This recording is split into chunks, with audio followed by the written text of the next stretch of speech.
Nous sommes à Kanyamakasese, province du Haut-Lomami. Ce centre pilote du service national, situé à plus de 900 km de Lubumbashi, est réputé pour la culture de maïs.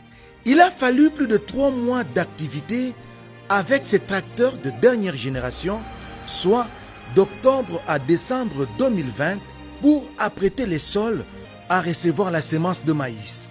Labour, semis et aujourd'hui, les plantes ont atteint leur maturité. Aux commandes, le général de brigade, Jean-Pierre Kassongo Kabouik, commandant du service national, qui s'assure de tous les moindres détails.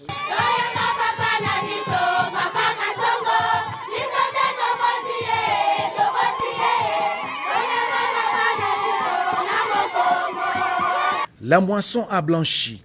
La récolte se profile à l'horizon. Des dizaines de milliers d'hectares ont été cultivés ici à Kanyamakasese. Au moins, je peux me dire que je suis pas à 100% satisfait, mais quand même, il y a des avancées. Parce qu'il y a 2 ans, on était à 0 hectare. 2 ans, 24 mois après, on est à plus d'1 millier d'hectares. Et 3 ans après, on sera à 5000 hectares. Bon, il faut reconnaître qu'il y a des efforts énormes qui sont consentis par le commandant suprême, chef de l'État. Bon, c'est vrai que les besoins sont énormes. L'idéal aurait été qu'on ait à ce stade 20, 30 000, 40 000 hectares. Mais il faut aussi savoir que dans l'agriculture, il faut y aller par palier. Au même moment que vous avez des ambitions d'emblaver des grandes surfaces, mais il faut que vous soyez accompagné par une certaine expertise. C'est plus facile de faire 200 hectares, l'expertise est proportionnelle à l'étendue, mais lorsque vous commencez à atteindre des milliers d'hectares, il faut une expertise avérée. On ne peut pas parler de la production agricole sans parler de la production sémencière. Pourquoi? Parce que le coût de semence dans la production est très élevé. Juste un exemple, je ne cesse de vous le dire. Vous savez qu'une tonne de semence rendue Kanyamakasese, semence de maïs, hein, une bonne variété d'hybride rendue à Kanyamakasese, c'est plus ou moins $7000 la tonne, qui équivaut au prix d'une tonne de cuivre.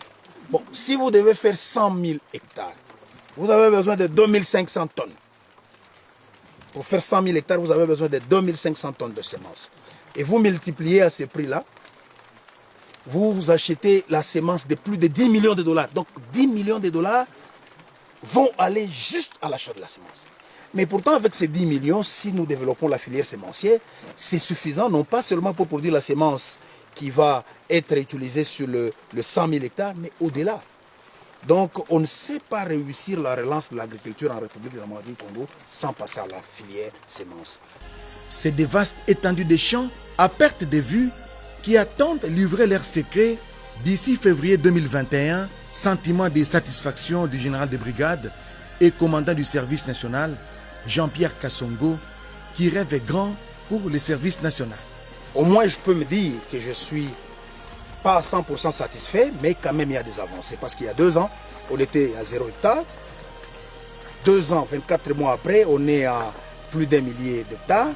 Et 3 ans après, on sera à 5000 hectares. Bon, il faut reconnaître qu'il y a des efforts énormes qui sont consentis par le commandant suprême, chef de l'État. Bon, c'est vrai que les besoins sont énormes.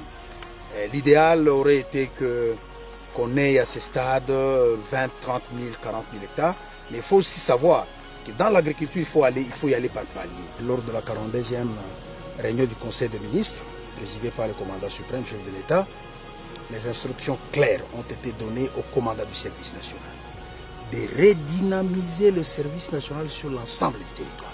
Kanyamakasese n'est qu'un des sites du service national. Donc en dehors de Kanyamakasese, nous avons un centre à 30-40 km de Likasi, et le centre de Mulunguishi qui est un nouveau centre, mais qui est très dynamique. Nous avons le centre de production de l'OVO dans le Bas-Congo à 210 km de la ville de Kinshasa, un nouveau centre. C'est des résultats fabuleux. Nous avons plusieurs autres centres dans le Kasaï, à l'Équateur, partout. On ne va pas faire le maïs à l'Équateur. À l'Équateur, nous allons privilégier beaucoup plus, par exemple, le riz.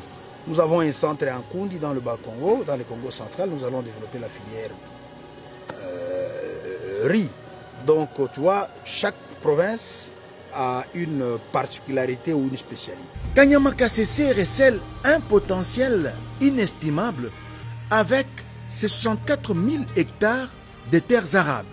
Juste un peu de moyens, la RDC peut sortir de l'insuffisance alimentaire et rien à envier à d'autres pays qui ont fait des merveilles dans ce domaine. Service national les Aponamboka Mobimba. Naza commandé service national. Donc Naza Mokonzi, il y a site oyo na ba site belé à travers le pays. Mais nazo comprendre que parce que oyo zoyo kanamingi zagaga Kanyama Kasese. Mais kalamingi ti dans 2 semaines toujours kitana lovu na ba Congo. Malembe na volonté à Tata Mokonzi ba moyen zo pesa malembe de manière tentaculaire tokozala sur l'ensemble du territoire. Obanda koyoka service national Aru, service national Kasumbalesa, service national Bumba, service national Libengi, service national Chop, ainsi de suite. Le roi Tolobi, à venir, il y a service national, et ils allaient s'engomingi pour nayo, pour y causer la malam. Ah, papa, y causer la malam. Pourquoi douter? Toko douter pour nani. Déjà, aux hommes, on a toko douter pour nani. Volonté à Mokonzi. Yamboke Zali. Yé moko a yebisi biso ki tata.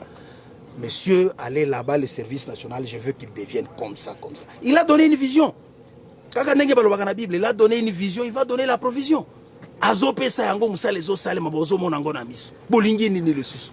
Plusieurs provinces de la République, notamment celles du Grand Kasaï, du Haut-Lomami et du Haut-Katanga, attendent d'être approvisionnées en maïs, comme ce fut le cas pour la saison culturelle 2019-2020.